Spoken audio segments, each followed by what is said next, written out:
Today we're going to be replacing the flasher module, or the flash indicator relay, on a 1999 Subaru Forester. Now this DIY should work for several other Subaru models around the same year. It might vary from platform to platform.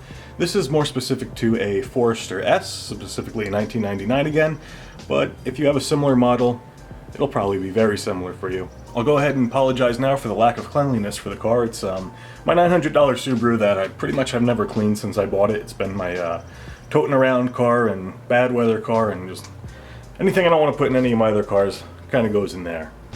This first step isn't necessary, but it's always good practice. Anytime you're working on the electric system of your vehicle, it's always a good idea to remove the negative terminal of your battery.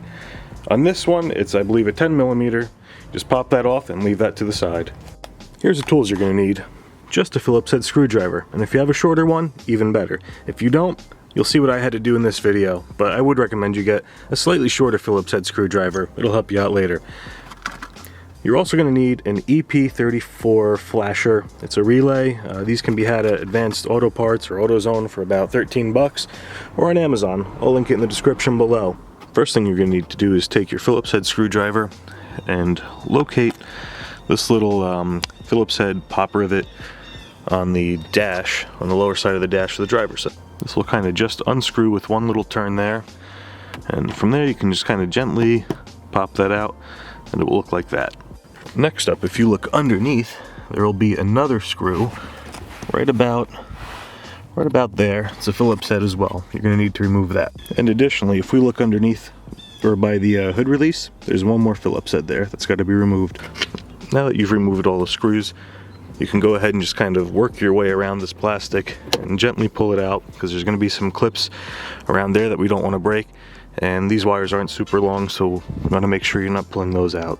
Now that this is undone, we just want to make sure that we give ourselves some extra room by unplugging these 3 clips and one down there for the wiring harness. Since this is a bit older, you want to be gentle because these wires are kind of old and could easily break. I realized before I go any further, this is the problem I'm actually having.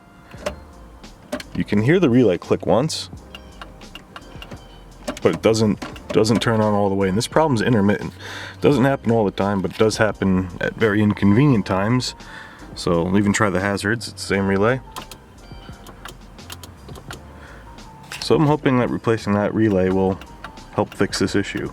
This next part's a bit difficult. You're gonna have to remove the keyless entry module, which is this box here. There's a screw here, Phillips head, whoops.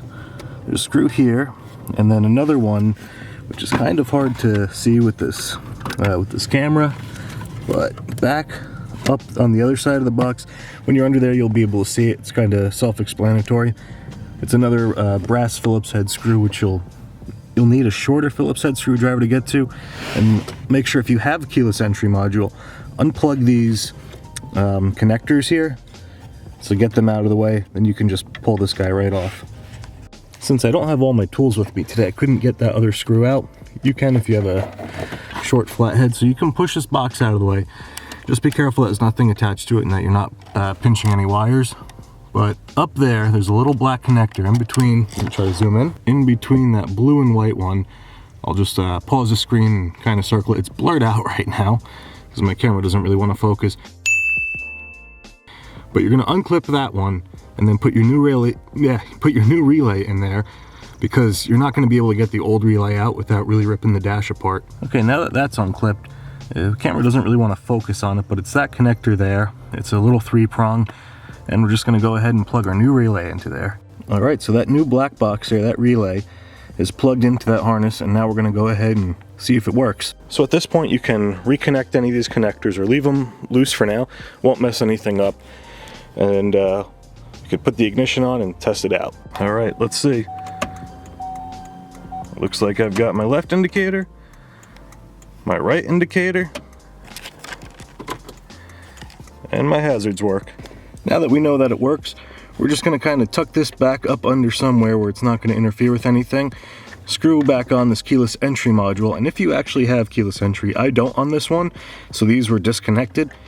If you do, make sure you connect everything back together and bolt that back up. Once that's all bolted back together, you're going to go ahead and connect these harnesses back into where they go, and then we're going to screw this panel back on. And look at that, my indicators or hazards right now are in working order.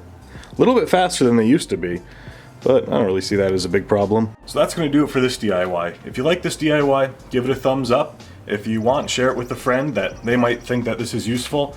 And remember to subscribe, hit the notification button, because I'll have a lot more videos coming out, especially for Subarus and BMWs and maybe even some more of Myanmar too.